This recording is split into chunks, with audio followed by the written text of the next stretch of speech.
Bien, vamos ahora a darle una leída a las grandes biomoléculas orgánicas, ¿no? Que consolidan compuestos esenciales para la vida. Vamos a iniciar con los carbohidratos y los lípidos, estructuras también vitales que a veces nos cuidamos demasiado de ellas, ¿no? Pero tienen una función muy importante, ¿no? El azúcar y la grasa. Mm. Pero bueno, las biomoléculas están constituidas principalmente por carbono, hidrógeno, nitrógeno y oxígeno, y en menor medida fósforo y azufre. A este compuesto son las famosas CHOMS, ¿no? Siempre acuérdense, grábense en su mente los CHON, es el acrónimo, ¿no? De este significado, ahí está en negritas. Y bueno, las biomoléculas cuentan con estos elementos en sus estructuras, ya que les va a permitir el equilibrio perfecto, ¿no? Para la formación de enlaces covalentes entre ellos mismos. También va a permitir la formación de esqueletos tridimensionales, la formación de enlaces múltiples y la creación de diferentes elementos. Bien, una característica que tienen en común todas es que las moléculas tienen una estructura a base de carbono. Si recuerdan sus clases de química, esas son a base de carbono y son sintetizadas solamente por los seres vivos. Bien, aquí tenemos a los carbohidratos. Yo sé que todos las conocen el azúcar, la glucosa y bueno, prácticamente la mayoría, todos los alimentos están conformados, ¿no? Principalmente por carbohidratos. Contienen azúcares que son la fuente de energía de los seres vivos, ¿no? A diferencia de las plantas, ellas utilizan la luz del sol para, a través de un proceso que se llama fotosíntesis, obtener la energía, ¿no? Que se les va a dar.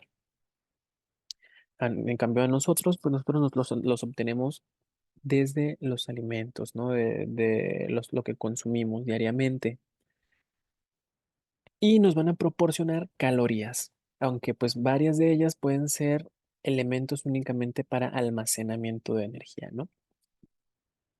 La estructura general está organizada por una cadena de carbono ligada a átomos de hidrógeno y oxígeno. La fórmula general es la que ustedes pueden observar ahí en el diagrama, es CnH2ON, lo cual indica, ¿verdad?, que por cada átomo de carbono van a existir dos átomos de hidrógeno y uno de oxígeno en su formación molecular. Ahí podemos observar los esqueletos como tridimensionales, ¿no? Cómo se conforman y cómo se pueden representar en su forma lineal, ¿no? Vean que es puro carbono, hidrógeno y oxígeno, no hay más. Bien, la combinación de los carbohidratos más simples, que se conocen como monosacáridos, se va a realizar a través de uniones entre ellos, ¿no? Para formar pues los disacáridos, los oligosacáridos y los polisacáridos. Los carbohidratos pueden ser simples, ¿no? Como es el caso de los mono y disacáridos. En el caso de los monosacáridos tenemos a la glucosa, la fructosa, galactosa y ribosa. Y los disacáridos tenemos a la lactosa, la maltosa y a la sacarosa. ¿En dónde encontramos estas sustancias? Pues en la verdura, en la leche, en las frutas. Por otro lado, en los complejos tenemos a los oligosacáridos, donde tenemos las dextrinas de almidón, y los polisacáridos, donde encontramos el almidón, glucógeno, la celulosa y la quitina. ¿En dónde están esos alimentos? Se encuentran en el pan, en el cereal, los dulces, las legumbres o las verduras con alto contenido de almidón, como es el caso de la papa. Y bien, quiero que observen el diagrama, ¿no? Como a diferencia de los carbohidratos simples, los carbohidratos complejos, pues tienen múltiples cadenas, ¿no? Las enzimas, pues son estas moléculas encargadas de catalizar reacciones químicas, es decir, que van a acelerar la velocidad de reacción. Las enzimas van a modificar esta velocidad de reacción sin afectar el equilibrio de la misma. En estas reacciones, pues las enzimas actúan sobre unas moléculas que se llaman sustratos, los cuales se van a convertir en moléculas diferentes que se van a denominar productos. Existen enzimas muy específicas, ¿no? Por un lado tenemos la amilasa, que es una enzima hidrolasa que va a tener la función de catalizar la reacción de hidrólisis entre las unidades de glucosa. Tenemos a la lipasa, que se va a encargar de degradar las grasas, principalmente de catalizar la hidrólisis de triaglicerol a glicerol y a ácidos grasos libres. Y por otro lado, las proteasas, ¿no? Que van a romper los enlaces peptídicos de las proteínas. ¿En dónde se encuentran estas enzimas? Dentro de nuestro organismo, ¿no? Desde nuestro estómago, en los intestinos que se encargan de ayudar a cortar, ¿no? Estas macromoléculas y hacerlas pequeñitas, porque recuerden que tienen que llegar a nuestras células y si no llegan en unidades pequeñitas, no pueden entrar. Entonces las enzimas son estas tijeritas que ayudan a cortar pues estas grandes cadenotas, ¿no? De enlaces. Tenemos el jugo gástrico que es ácido clorhídrico, proviene de diferentes secreciones de células epiteliales que son especializadas. Y claro, desde que nosotros comemos, empezamos a degradar, ¿no? Una degradación mecánica con los dientes, llega el alimento al estómago y aquí se encuentra el ácido clorhídrico, ¿no? Que va a ayudar a degradar a estos componentes. Y además aquí va a haber muchas otras enzimas que colaboran a que se haga la absorción, que destruyan los enlaces, ¿no? Para que se puedan degradar en el duodeno y en el yeyuno, ¿no? Para que sean absorbidos a través de capilares y se puedan ir a la sangre y se distribuyan a todo el cuerpo. Tenemos una hormona muy famosa que es la insulina, ¿no? Que permite que el azúcar pueda entrar a la sangre. O sea, la insulina es la encargada de abrir la puerta en la célula al azúcar para que pueda entrar. La glucosa pues proviene de los alimentos y es la principal fuente de energía del cuerpo. Eh, Cuando no tenemos suficiente insulina que se produce en el páncreas, pues hay una deficiencia y se produce una enfermedad que se llama diabetes. Por otro lado, pues tenemos a los lípidos que son más diversas, están formadas por cadenas alifáticas saturadas o insaturadas, que generalmente son lineales y algunos van a tener anillos, ¿no? Aromáticos. Las mayorías de los lípidos pues tienen algún tipo de carácter no polar, es decir, poseen una gran parte apolar o hidrofóbica, es decir, que le teme al agua o rechaza el agua, lo que significa que no va a interactuar bien, ¿no? Con solventes polares como el agua, pero sí con la gasolina, el éter o el cloroformo. Otra parte de su estructura es polar o hidrofílica, es decir, que tiene afinidad por el agua y tenderá a asociarse con solventes polares como el agua. Pero cuando una molécula pues tiene una región hidrófoba y otra hidrófila, se dice que tienen carácter anfipático. Bien, aquí tenemos la estructura de los lípidos. Son insolubles en agua, pero sí son solubles en disolventes apolares. Ejemplos, ¿verdad? Tenemos pues las pinturas de uñas, ¿no? Que es lipídica. Por eso las chicas pues utilizan el, el acetona, ¿no? No utilizan agua para quitarlas porque obviamente no se los va a quitar, sino que tienen que usar acetona. Tenemos los lípidos saponificables, que son los semejantes a las ceras y las grasas y que tienen enlaces éster y pueden hidrolizarse. A la vez, estos pueden ser simples y complejos. Y ojo aquí, un complejo muy importante es el que tenemos en la membrana celular, ¿no? Que es una bicapa fosfolipídica que es semipermeable. Es un ácido graso más un glicerol más un grupo fosfato y más un grupo colina. Aquí tenemos el enlace fosfodiéster que va a ayudar a que la membrana pues sea semipermeable, ¿no? Es decir, que puedan entrar y salir ciertas sustancias. Los insaponificables, estos no tienen enlaces éster y no pueden hidrolizarse. Algunos ejemplos son los isoprenoides, las vitaminas y los esteroides. Por otro lado, tenemos a las proteínas, que son estas biomoléculas fundamentales de la vida. Están formadas por aminoácidos y esta secuencia está determinada por la secuencia de nucleótidos de su gen correspondiente, que son llamados genes estructurales. La información genética, ¿verdad?, determina qué proteínas tienen una célula, un tejido y un organismo. La pepsina es la enzima que va a degradar a las proteínas en el estómago. Y bueno, un aminoácido está conformado por un grupo carboxilo, un carbono alfa, un grupo amino y un grupo R o cadena lateral que va a ser variable. La síntesis de las proteínas tiene lugar a través de la traducción ribosomal, es decir, que en los ribosomas se va a dar y va a estar guiada por una molécula de ácido ribonucleico que actuará como molde, ¿no? Y esto actúa en los ribosomas.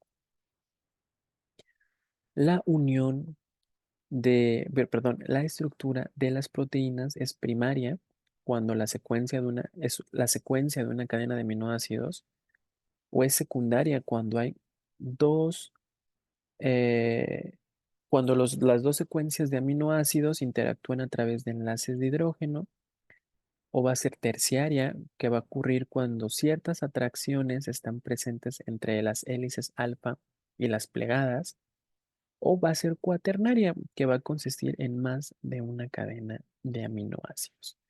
Un ejemplo, pues, de una proteína cuaternaria tenemos a la hemoglobina. Cuando las moléculas de aminoácidos están constituidas por menos de 30, se les denominan péptidos. Y cuando es mayor y funcional, es decir, cuando una cadena polipeptídica tiene una función en específico, ya recibe el nombre de proteína. Bien, aquí podemos observar cómo un aminoácido se va a unir con otro aminoácido a través del enlace peptídico, ¿no? Aquí podemos observar cómo, recuerden la estructura general de cómo va a unir dos hidrógenos con un oxígeno. Y aquí estamos observando cómo se da este enlace peptídico, ¿no? Que es característica de las proteínas. Y prácticamente cuando se corta pues ese enlace, aquí tenemos de producto agua. Existen diferentes tipos de aminoácidos que son esenciales. Los 20 que son muy importantes son los que podemos observar. La glicina, la alalina, la valina, la metionina, la lisina, el aspartato son aminoácidos esenciales. ¿Qué quiere decir esto? Que no los podemos obtener de medicamentos, ¿no? Por así decirlo, únicamente los producimos nosotros a través de los alimentos, ¿no? De lo que consumimos, de nuestra dieta. Aquí están esos aminoácidos, tienen una función primordial, ¿no? El triptófano, la tronina, la valina, la lisina, todos ellos provenientes de nuestra dieta, ¿no? Funciones de las proteínas, pues tenemos proteínas de reserva como la ovoalbúmina, que almacena aminoácidos, estructurales como el colágeno, que va a ayudar a formar los tendones, los huesos, el cartílago y la piel, hormonales como la insulina, que va a regular el metabolismo de la glucosa. Tenemos de defensa, ¿no? Como son las inmunoglobulinas, que no son las que nos defienden cuando estamos enfermos o en las alergias. Tenemos contráctiles como la actina y la miosina, que ayudan a la contracción muscular, o enzimática, ¿no? Que son las enzimas que son catalizadores en las reacciones químicas. La mayoría de estos aminoácidos se centra en nuestra dieta, entonces aquí hay que resaltar la importancia de tener una dieta balanceada. Por otro lado, tenemos a los ácidos nucleicos. Todos los seres vivos los tenemos material genético y existen dos tipos, ¿no? El ADN y el ARN, el ácido desoxirribonucleico y el ARN, que es el ácido ribonucleico. Estos están formados por unas moléculas que se llaman nucleótidos, que están conformados por el ácido fosfórico, un azúcar que puede ser ribosa o desoxirribosa y una base nitrogenada. A la vez, las bases nitrogenadas se clasifican en dos grupos. Unas son las purinas, donde tenemos a la adenina y la guanina, y las pirimidinas, donde está la citosina, la timina y el uracilo. En el caso del ARN, la timina se sustituye por el uracilo. Tenemos que el ácido es el ácido fosfórico, el azúcar es una desoxirribosa en el caso del ADN y una ribosa en el ARN. La única diferencia, aclaro de nuevo, es que la timina en ARN se sustituye por uracilo. Aquí podemos observar cómo las bases nitrogenadas se van a unir, ¿sí? En pares de bases, conformando el esqueleto azúcar-fosfato, es decir, formando la hélice a través de enlaces para hacer la doble hélice del ADN. Esta hélice llega a ser enorme, enorme, enorme. Y siempre la adenina se va a unir con una citosina y una guanina con una timina. Entonces, cuando se van uniendo, se va a ir compactando. Hay proteínas de compactación como que son las histonas y nucleosomas que los van haciendo mucho más compactos, a ir conformando el telómero que va a conformar el cromosoma que se van a meter en el núcleo de la célula. Bien, aquí tenemos una imagen más ilustrativa, ¿no? De cómo se unen, vean los colores, cómo se van conformando el esqueleto de desoxirribosa fosfato, que es la característica, ¿no? del ADN. El ADN es una doble hélice, mientras que el ARN es solamente una hélice. El código genético, ¿verdad? Son estas instrucciones que le van a decir a la célula cómo hacer una proteína específica. A, T, C y G son las letras del código del ADN que representan los compuestos que acabamos de ver. El código para cada gen combina los 4 compuestos químicos de diferentes maneras para poder formar pues las palabras de las 3 letras las cuales van a especificar qué aminoácidos se van a necesitar en cada paso de la síntesis de una proteína.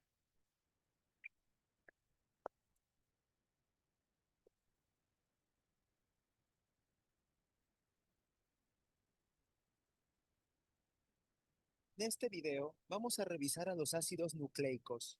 Los ácidos nucleicos van a estar formados por carbono, hidrógeno, oxígeno, nitrógeno y fósforo. Y así como los polisacáridos están formados por monosacáridos, las proteínas están formadas por aminoácidos, así los ácidos nucleicos van a estar formados por nucleótidos. Es decir, el nucleótido es la unidad fundamental de los ácidos nucleicos. Los nucleótidos van a estar formados por 3 partes. Van a tener un azúcar pentosa, una base nitrogenada y un grupo fosfato. El azúcar pentosa puede ser ribosa en el caso del ARN o bien desoxirribosa en el caso del ADN. Mientras que las bases nitrogenadas se van a dividir en 2 tipos. Tendremos a las purinas, en donde están incluidas a la adenina y a la guanina. Si te das cuenta, están formadas por 2 anillos. Y también tendremos a las pirimidinas. En este caso se encuentran la citosina, el uracilo y la timina. Estas te puedes dar cuenta que están formadas por un solo anillo aromático. Y por último tenemos al grupo fosfato. Este sirve principalmente para que los nucleótidos se puedan unir. Cuando los nucleótidos tienen un grupo fosfato, reciben el nombre de monofosfatados. En cambio, si tienen 2 grupos fosfato, se van a llamar difosfatados. Por último, si tuvieran 3 grupos fosfato, se van a llamar trifosfatados en el caso del ATP. El ADN es el principal componente de los cromosomas y cada uno de sus nucleótidos va a tener como azúcar pentosa a la desoxirribosa, por eso su nombre, ácido desoxirribonucleico. El ADN va a estar formado por 2 largas cadenas de nucleótidos colocadas en espiral. Estas le dan una forma de doble hélice al ADN. Estas 2 cadenas de nucleótidos van a estar conectadas por medio de las bases nitrogenadas que van a formar puentes de hidrógenos entre sí.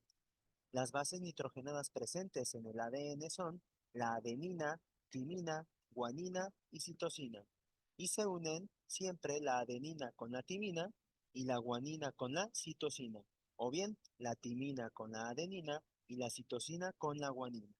La cantidad y el orden en el que se encuentran las bases nitrogenadas puede variar con respecto a cada gen. El gen contiene el mensaje clave que se conoce como código genético.